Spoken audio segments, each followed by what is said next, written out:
senhor não sentiu esperava um pouco mais quente o Brasil? No, bien.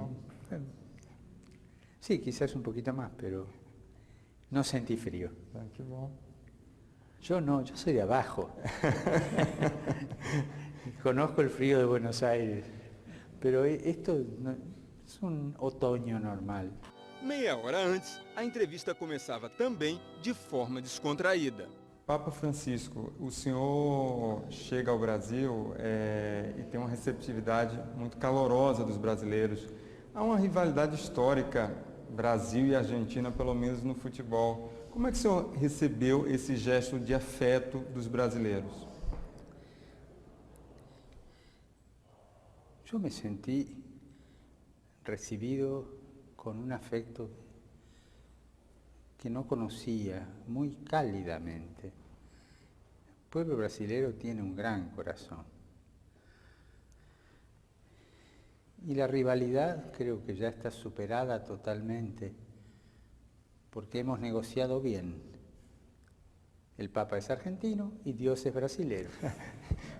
Uma grande solução, né, Santo Padre?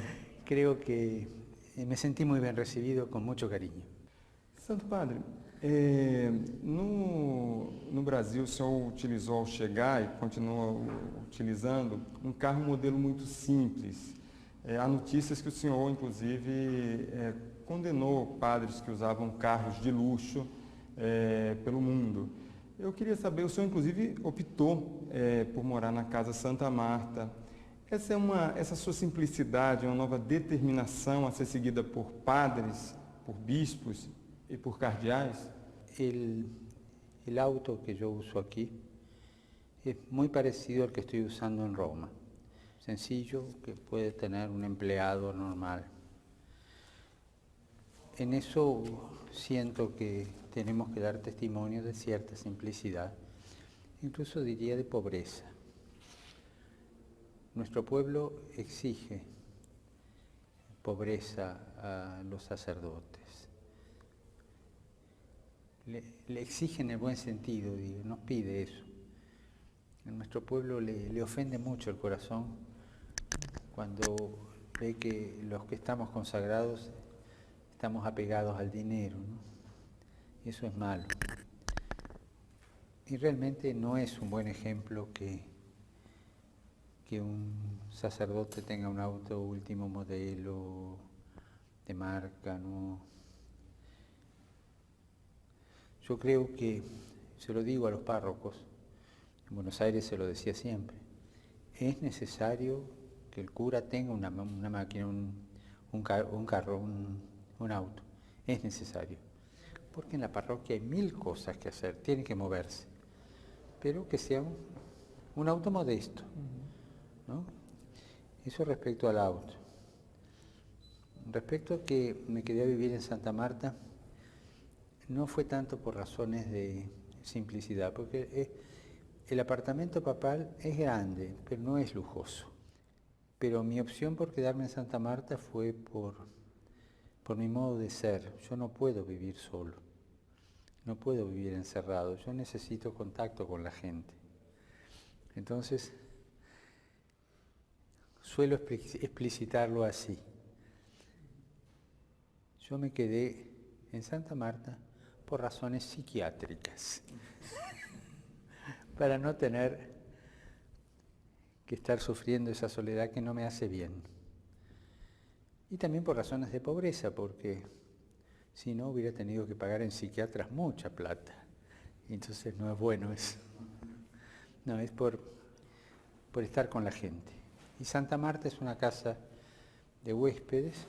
Viven unos 40 entre obispos y sacerdotes que trabajan en la Santa Sede.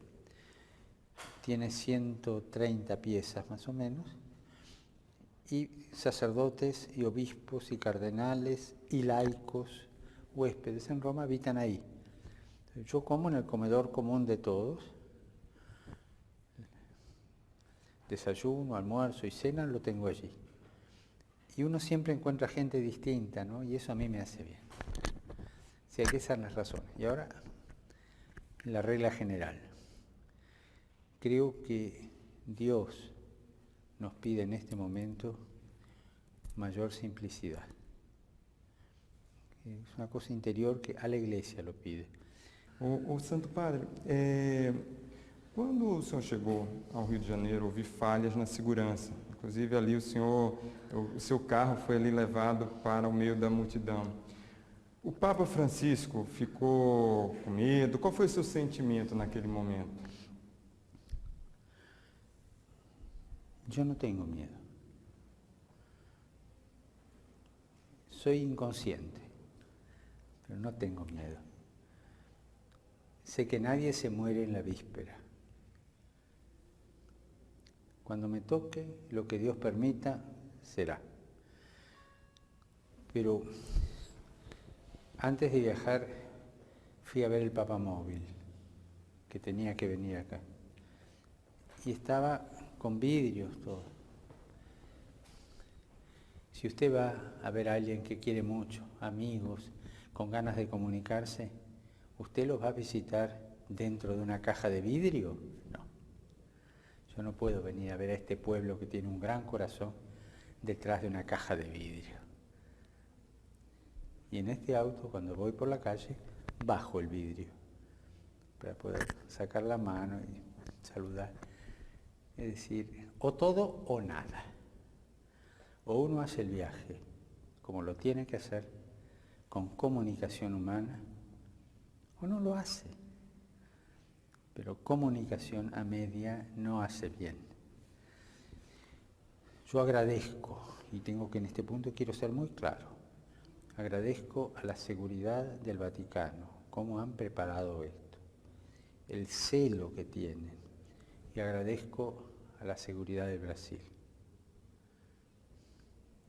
Agradezco muchísimo, porque acá también me cuidan y quieren que no haya ninguna cosa desagradable. Puede suceder que alguien me dé una trompada, o puede suceder. O sea, las dos seguridades han trabajado muy bien, pero las dos saben que yo soy un indisciplinado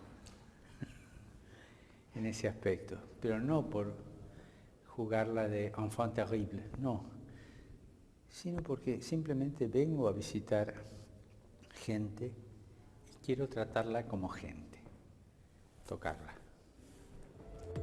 Nas últimas 2 décadas, houve uma redução de quase 20 pontos percentuais do número de católicos no Brasil. No mesmo período, a população evangélica aumentou. Papa Francisco, seu grande amigo, Cardeal Cláudio Umes, aqui do Brasil, ele me falou algumas vezes já da preocupação dele com a evasão, com a perda de fiéis católicos aqui no continente, e no Brasil especificamente, para outras religiões, principalmente para religiões evangélicas. E aí eu lhe pergunto, por que acontece isso? E o que pode ser feito? No conozco las causas y tampoco conozco los porcentajes, no los conozco. No conozco la vida de Brasil como para dar una respuesta, ¿no es cierto? Creo que el cardenal Hume fue uno de los que habló, pero no estoy seguro. Pero si usted me dice que él habla, sabe. No sabría qué explicarlo. Invento una cosa. Para mí es fundamental la cercanía de la Iglesia. O sea, la Iglesia es madre. Ni usted ni yo conocemos ninguna mamá por correspondencia. La mamá, cariño, toca, besa, ama. Cuando la Iglesia, ocupada en 1000 cosas, descuida la cercanía, descuida esto y se comunica solamente con documentos, es como la mamá que se comunica con su hijo por carta. No sé si esto pasó en el Brasil, no sé, pero sé que en algunos lugares de Argentina que conozco sí pasó eso. Y la falta de cercanía de sacerdotes. Faltan sacerdotes, entonces se deja un pueblo sin sacerdotes, ¿no? Y entonces la gente busca, tiene necesidad del Evangelio. Me contaba un sacerdote que fue como misionero a una ciudad del sur de Argentina donde hace casi 20 años que no tenían sacerdotes. Evidentemente que la gente iba a escuchar al pastor, que necesitaba escuchar la palabra de Dios. Cuando él fue, una señora, una mujer muy culta, le dijo: estoy enojada con la iglesia porque nos abandonó.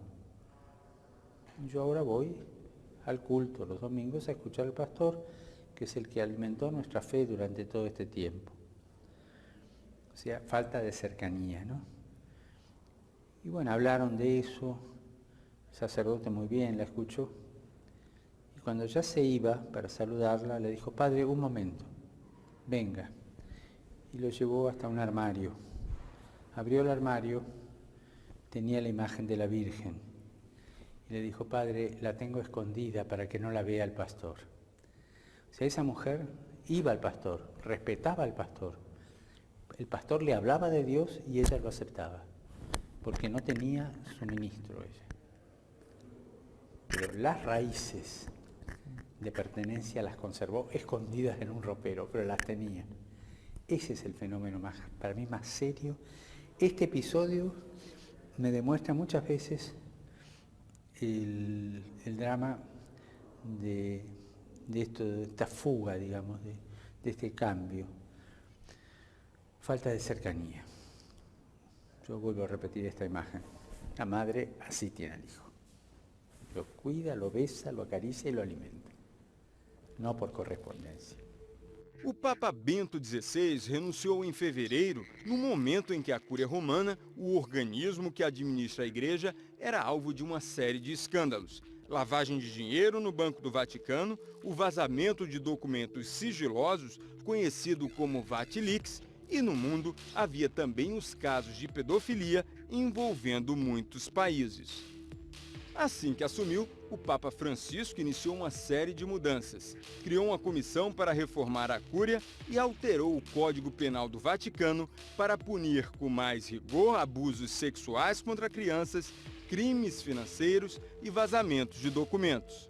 Recentemente, depois que o Papa nomeou uma comissão para fiscalizar o Banco do Vaticano, investigações sobre lavagem de dinheiro levaram à prisão Monsenhor Nunzio Scarano, acusado de levar 20 milhões de euros da Suíça para a Itália em jatinho privado.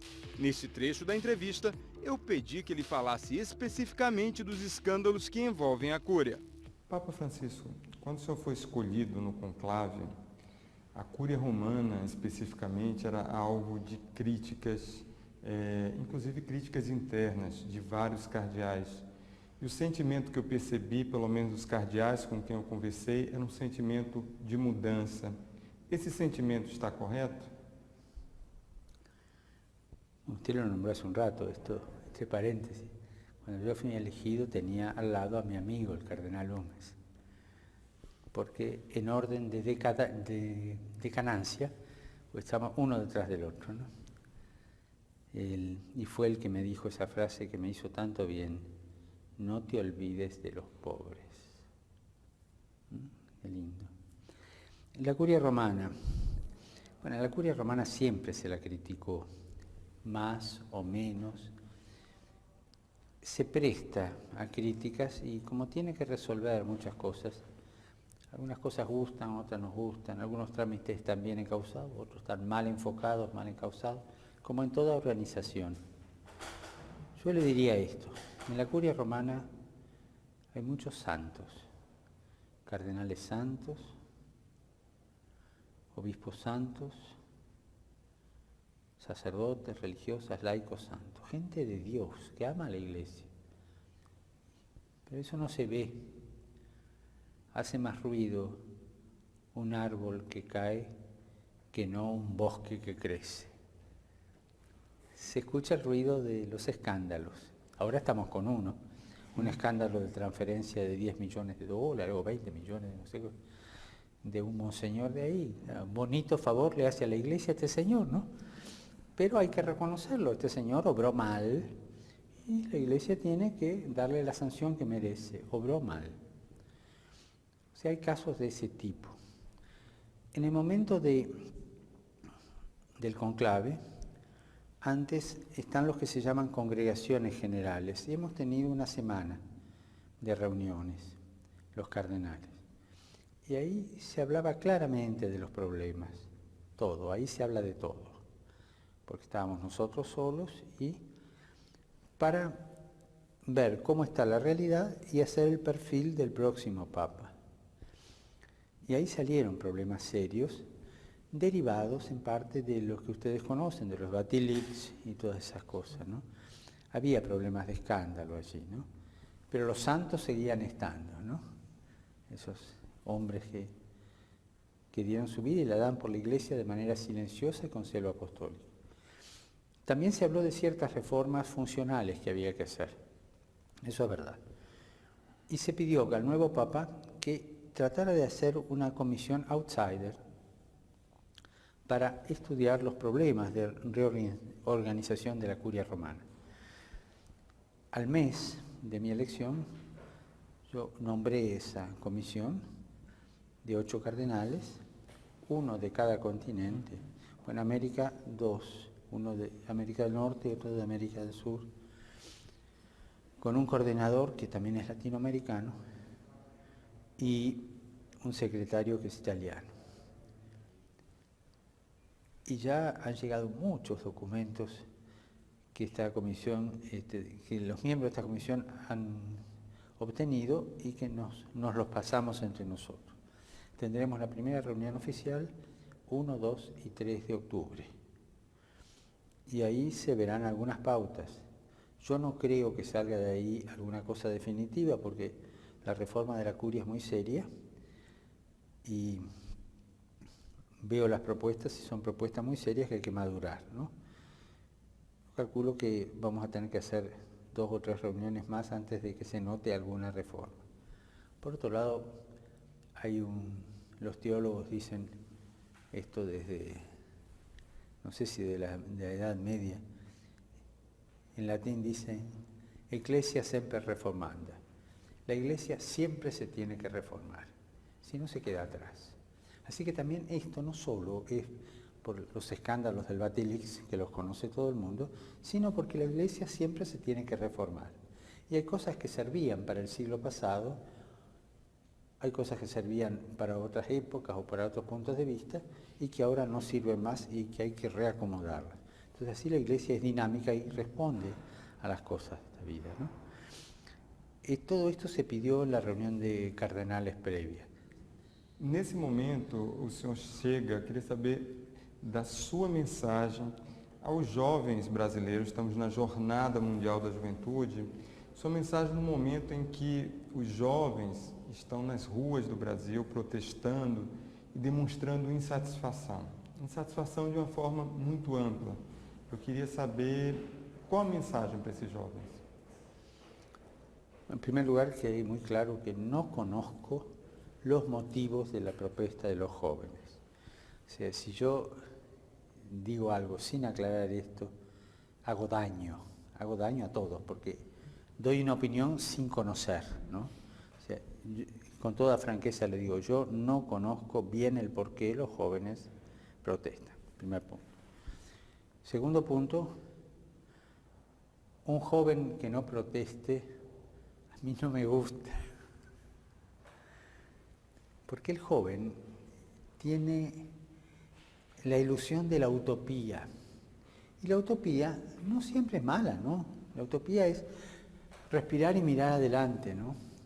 Y un joven tiene más frescura, menos experiencia de la vida, es verdad, ¿no? A veces la experiencia de la vida nos frena, pero tiene más frescura para decir sus cosas.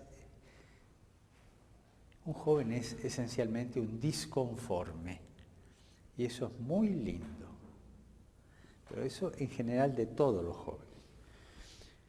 Yo diría en general, hay que escuchar a los jóvenes, hay que darles sitio de expresión y cuidarlos para que no sean manipulados. Porque así como hay trata de personas, el trabajo esclavo, o en tantas tratas de personas, yo me atrevería a decir una cosa, y sin ofender. Hay gente que busca la trata de jóvenes, manipulando esta ilusión, este disconformismo que hay, y después le arruinan la vida al joven. Entonces, cuidado con la manipulación de los jóvenes. Al joven siempre hay que escucharlo, cuidado en una familia, un padre, una madre que no escuchan a su hijo joven, lo aíslan, le crean tristeza en el alma y no se enriquecen ellos. Na sequência, o Papa abordou um assunto sobre o qual ele havia falado no encontro com os fiéis argentinos na Catedral Metropolitana do Rio, na mesma quinta-feira: o dinheiro. Este mundo actual que estamos viviendo había caído en la feroz idolatría del dinero. Y se da una política mundial muy impregnada del protagonismo del dinero. Quien manda hoy es el dinero. Esto significa una política mundial de tipo economicista, sin ética que la controle, un economicismo autosuficiente, y que va arreglando las pertenencias sociales de acuerdo a esta conveniencia.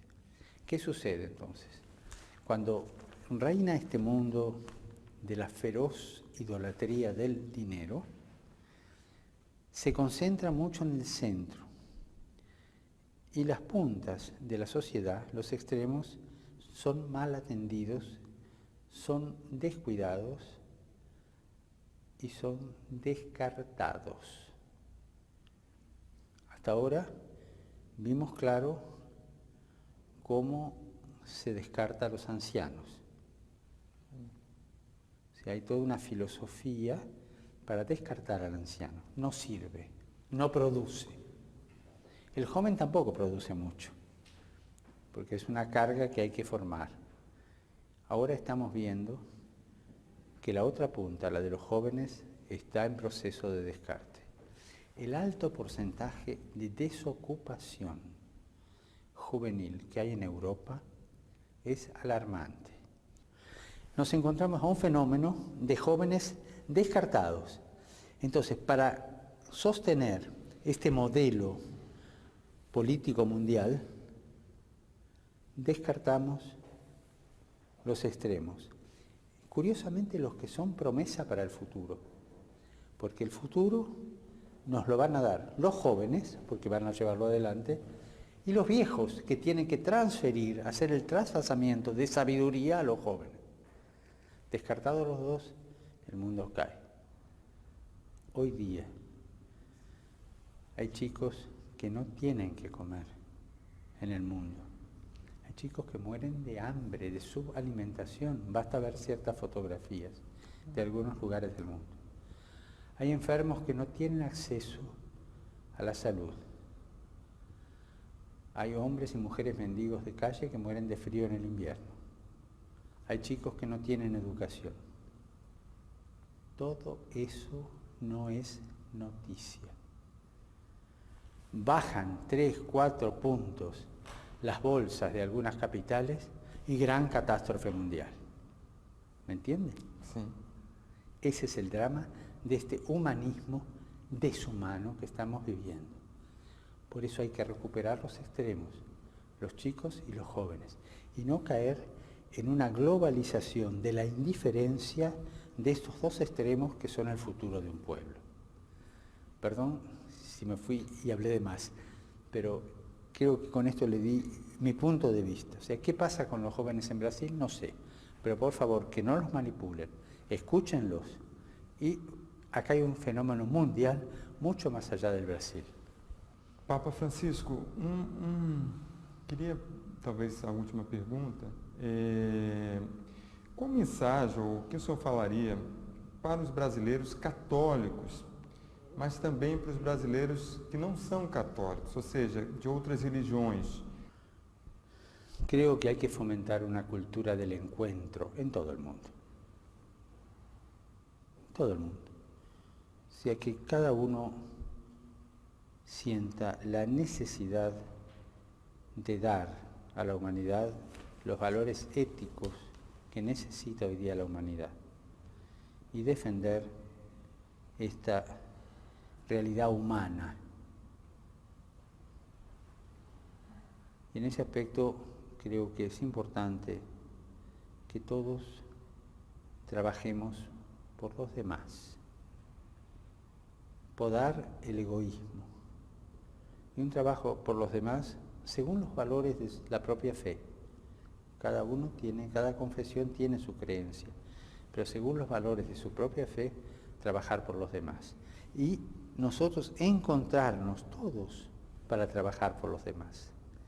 Si hay un chico que tiene hambre y no tiene educación, lo que nos debe interesar es que deje de tener hambre y que tenga educación.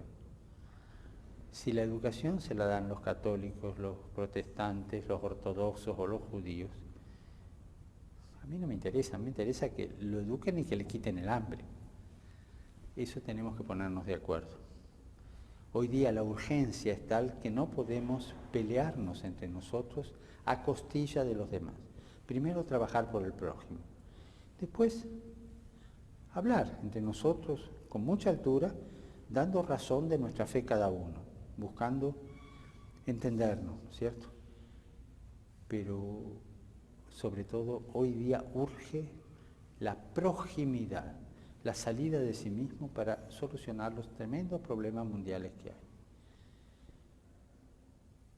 Creo que las religiones, las diversas confesiones, me gusta hablar más bien de diversas confesiones, no pueden irse a dormir tranquilas mientras haya un solo chico que muera de hambre, un solo chico sin educación, un solo joven o anciano sin servicio de salud. Pero el trabajo de las religiones, de las confesiones, no es beneficencia, es verdad. Pero al menos en nuestra fe católica y en nuestra fe cristiana vamos a ser juzgados por estas obras de misericordia. Muito obrigado, Papa Francisco. Muito obrigado pela Yo le agradezco a usted entrevista. la amabilidad que tiene.